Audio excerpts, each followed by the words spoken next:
So pag mag-journal nako, so ang journal nako baga-baga na gyud sa bugaw kayo. Kani.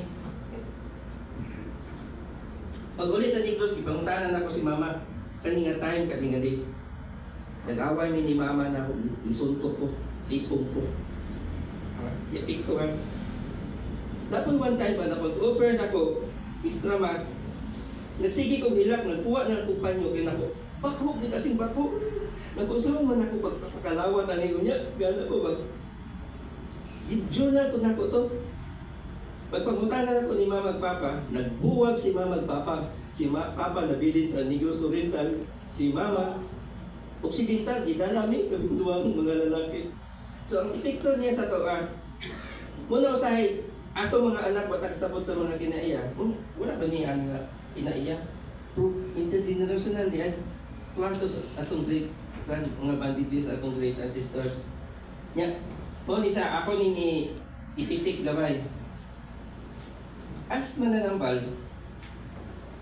naana ko'y sulotong na di ko gadutlan.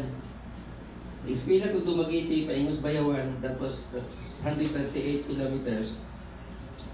Di ko kapliti. Working student ko, wa ko ikapliti pa uli ang gilayuna. Kung ibong si mama nga pa, makauli ko, na ako'y ubungon, hindi ko makitaan. Na ako'y bulan kristal, naginilugay mi ni mama sa suba. So, yearly ni consecrate.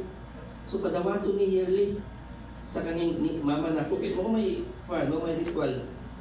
Nga as pa nanambal, requirements sa mua, we have to kill. Pinaagi sa power, parinti. So, muna sa kapugat kung usay na sa mananambal, which is, iabot ni 3 to 4 years nga nag-reparation ni Sister Ruby. Ako kayo, labi na sa ako nga part. Ako kayo nga unsa ni. So, ang unsa niya binimog, asa na ko karon sa akong reparation nga i-daily nako. Napa ko sa 48 years old, 9 months and 13 days. As of January 8, may pista kanan sa Santo Niño. First 4 a.m. mass. There is already 17,914 masses. Extra masses na siya. Pag istorya na ko ni Father Monico, kay gusto lagi sa nga himuan og one video para iyang mo i-testimony ang akong life. Compute ko sa calculator. Ipikto siguro niya akong student ni Father Monico kay di ko man sa calculator. Ako graduate mo 24,000 na mas labaw ko nimo. Nakopakay ko ka Father. So ano ba? Dako kayo sa impact. Ako kayo sa impact. Ang kani siyang healing sa ni kaning journalizing. Sige lang,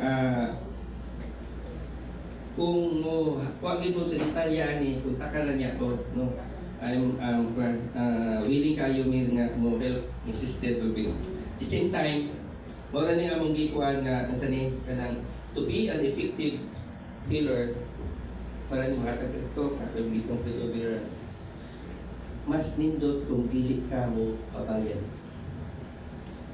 Bisan na mo offer mo kay si Lord Ray kahibaw mas grabe sa muhatag o kuan o palos dili mabayaran mas grabe. So muna effective kayo kung sa healing ministry ka ayaw ipabayad. Sabot na tablet boy ha. Diba na ka? Okay. Dahil sa indulgences, actually sa indulgences, mo